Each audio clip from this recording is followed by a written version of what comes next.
gatino pripun? Lah wong bocah kae bocah 100 ra kebak kok mbok dadekne pati. Ganti. Umpami panggah sampeyan pripun? Piye nggih? Umpami panggah sampeyan pripun? Nah, piye ya? Aku ra njaluk lho yo nggih. Nah, iki sampeyan wis tuwa iki, Man. Lah kok nginar aku. Nak tuwek lak umure. Nak liyane yo ora.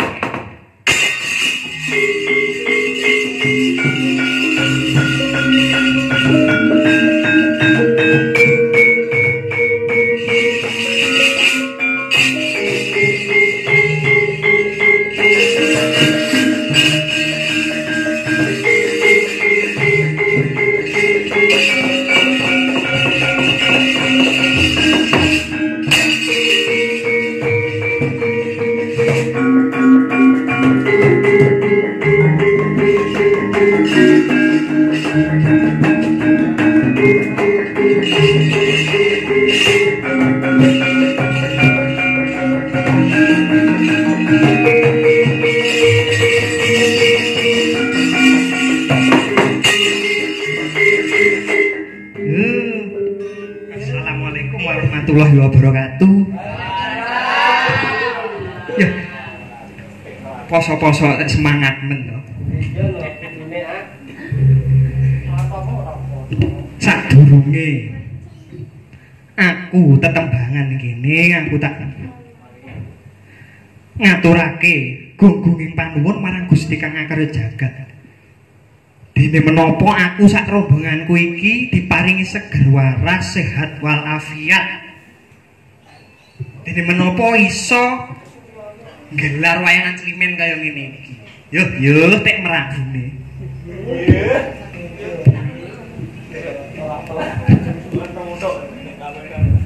Ya, lek ku metruk dhewe.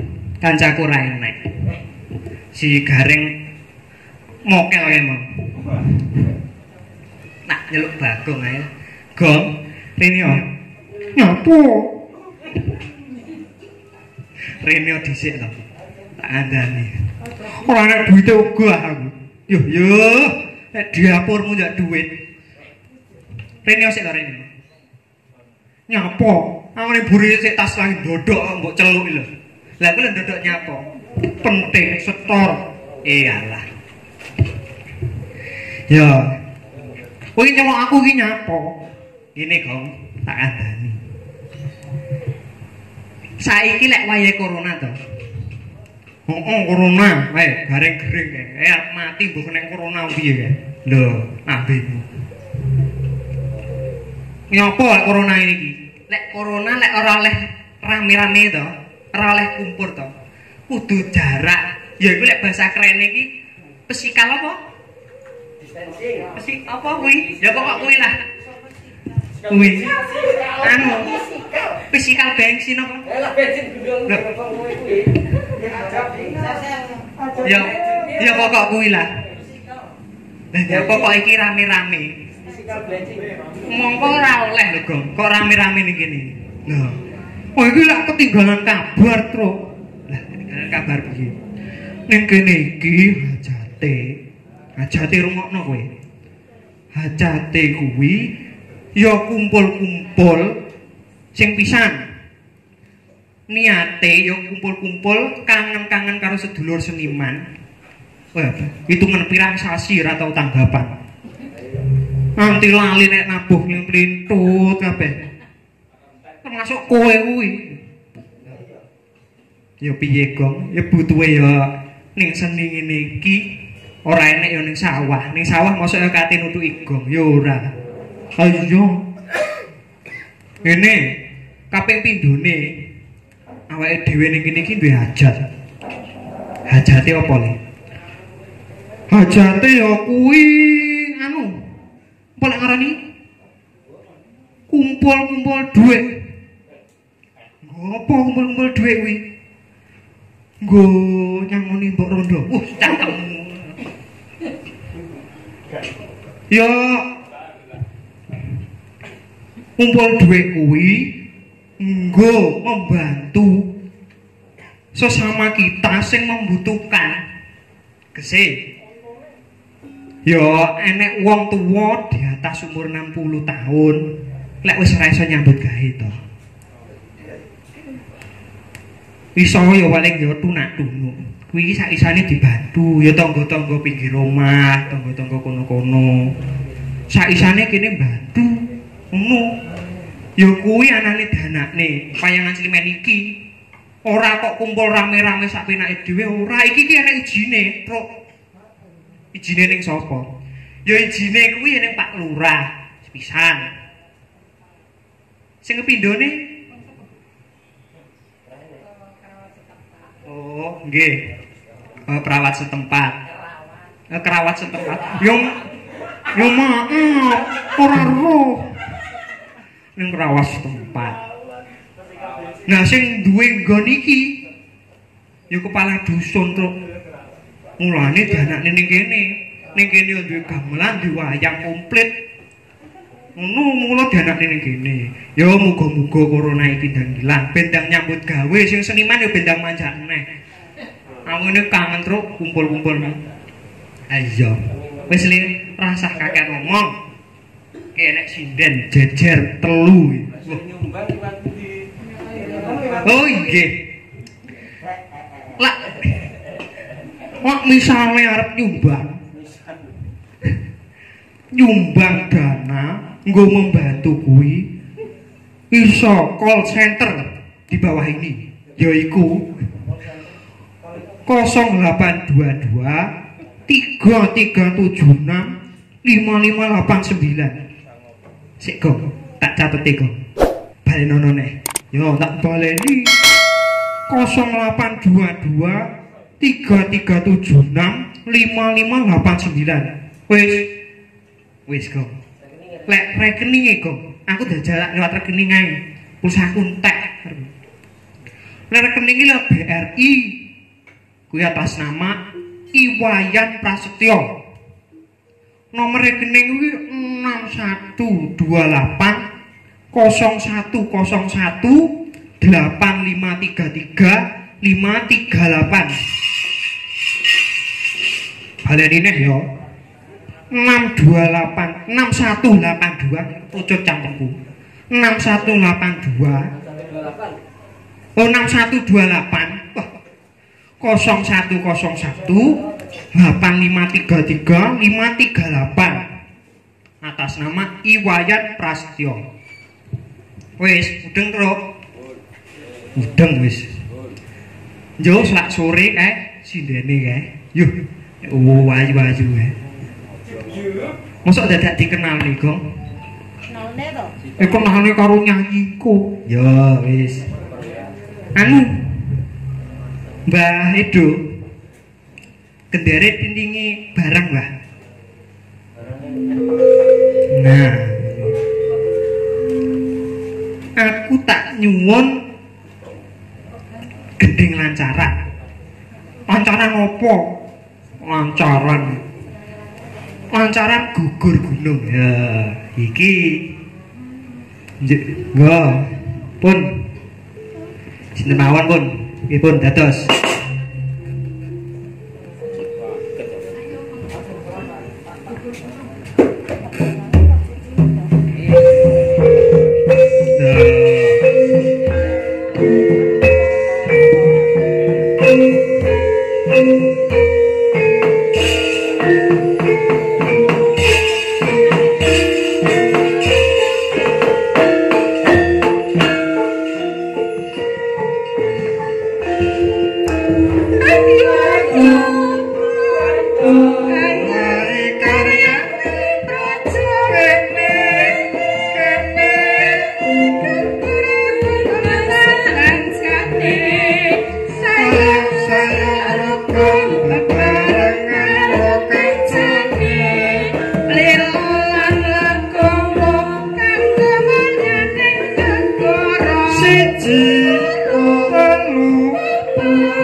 Yo,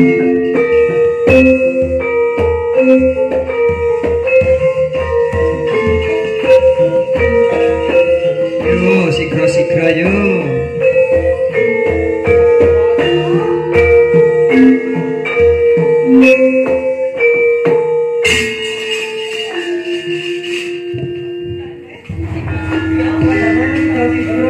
Ya ora apa-apa, ya ora apa-apa.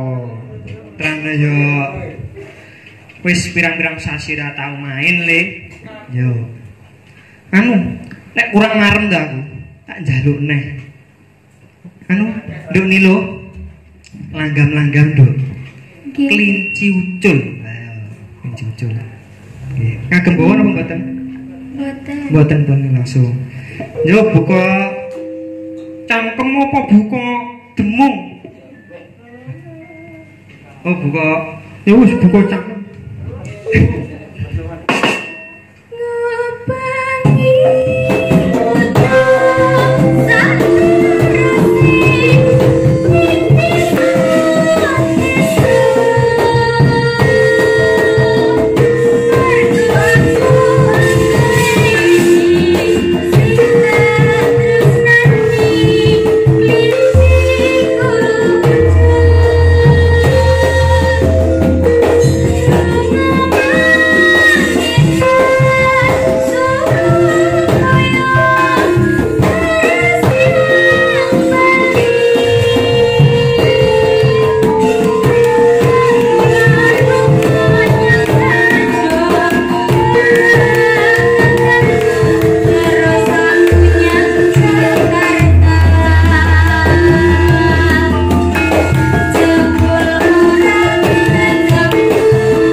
Ditepungake niki wau sing nembang niki wau namine Dek Nilo. Kelas pinten, Dok? Kelas tunggal SMP. Kelas tunggal SMP. Lek nampa pelajaran wonten pundi? SMP pundi? SMP Tunggal Bangorjo. Oh, SMP 1 Bangorjo. Sekolah sing pinter ya, Dok? Nggih. Aja pacaran dhisik. Gaul saru. Karo aku wae, wis jangan.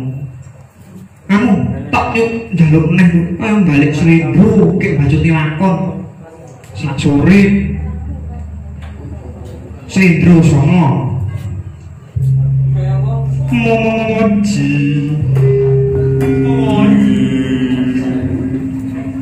Yo, anu. Aku tak nyuwun kuwi lho. Langgam ngimpi. Kayak baju tilakon. Pun sinten-sinten pun. Oh.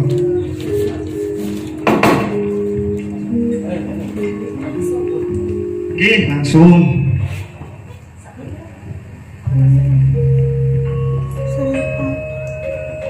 Seripat.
kok lanjut kelakon ayo Truk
ana telung bab ingkang manungsa ora bisa ngurungi mati jodoh lanjut rejeki ileng-ileng ngger lumrahi bulan jeneng sira teko pati nalika ana kobongan bale mau ing nyatane awit saka pitulungane Hyang Anantaboga ingkang memba karangan seta temah kinalise bebaya geni kepara sira antuk jatuh krama lan putrane Hyang Anantaboga Bathari Naga Gini mula aja banget olehmu ngluputake para Kurawa nggih lan aja padha gedhing keburu sengit rono bakal dadi rubedaning jiwa kasatriyan ora gedhing kepiye wiwit biyen mung tansah Majapatine Pandhawa Yai apa siadi lali pituturing Weda Suci urip aning jagat iki tansah nggedhekake lan nindakake kautaman kanthi laku ngadegno sabaran Yai kula luwe kula ngelak nyuwun bintang tansen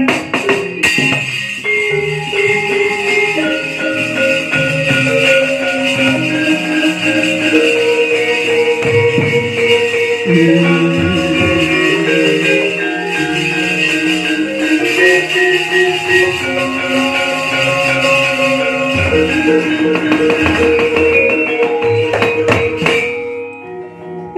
nggih. Kuat-kuatno ya kulut. Wah, Bar. Kowe aja cengeng. Kowe aja nangis.